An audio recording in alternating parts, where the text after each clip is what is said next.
दोस्तों, अगर आपसे कहा जाए कि हजारों साल पहले लिखे गए हिंदू ग्रंथों में डार्विन के इवोल्यूशन थ्योरी से भी पहले जीवन की उत्पत्ति और विकास का पूरा वैज्ञानिक नक्शा मौजूद था, तो क्या आप यकीन करेंगे? दोस्तों, आज हम इस वीडियो में भगवान विष्णु के 10 अवतार की चर्चा करेंगे, जो हमारे ब्रह्मांड और जीवन के क्रमिक विकास का एक वैज्ञानिक दस्तावेज हो सकती है। भगवान विष्णु का पहला अवतार मत्स्य यानी मछली का रूप। वैज्ञानिक दृष्टिकोण से देखें तो पृथ्वी पर जीवन की शुरुआत जल में हुई थी। करीब 3.5 अरब साल पहले सूक्ष्म जीवों ने महासागरों में जन्म लिया था। आधुनिक वैज्ञानिक थ्योरी अब बायोजेनेसिस कहती है कि जीवन की उत्पत्ति सबसे पहले पानी में हुई, ठीक वैसे ही जैसे मत्स्य अवतार से जीवन की कहानी शुरू होती है। दूसरा अवतार है कूर्म यानी कछुआ, और यह वही समय था जो जीवन का पहला कदम जल से स्थलीय की ओर बढ़ा। दोस्तों, कछुआ एक ऐसा प्राणी है जो जल और स्थल दोनों में जीवित रह सकता है। यह संक्रमण काल का प्रतीक है। डेवोनियन पीरियड में लगभग 400 मिलियन साल पहले जल जीव धीरे धीरे भूमि पर आना शुरू करते हैं।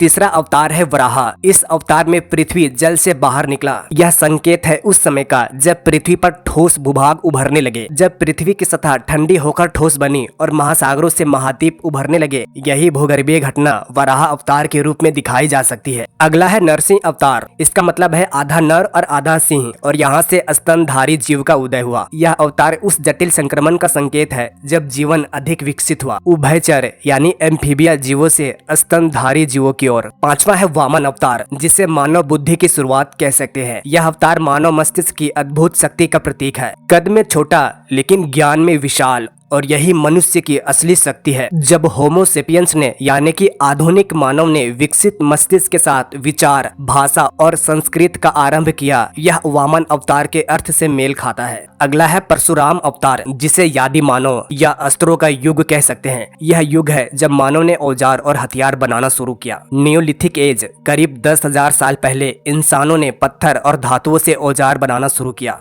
अब आता है रामा अवतार यानी राम का युग, जहाँ धर्म, नीति, शासन और मर्यादा स्थापित होती है। राम राज्य सिर्फ एक आदर्श नहीं बल्कि सामाजिक व्यवस्था की नींव का प्रतीक है, और यहीं से ब्रोंज एज की शुरुआत हुई है, जैसे हड़प्पा।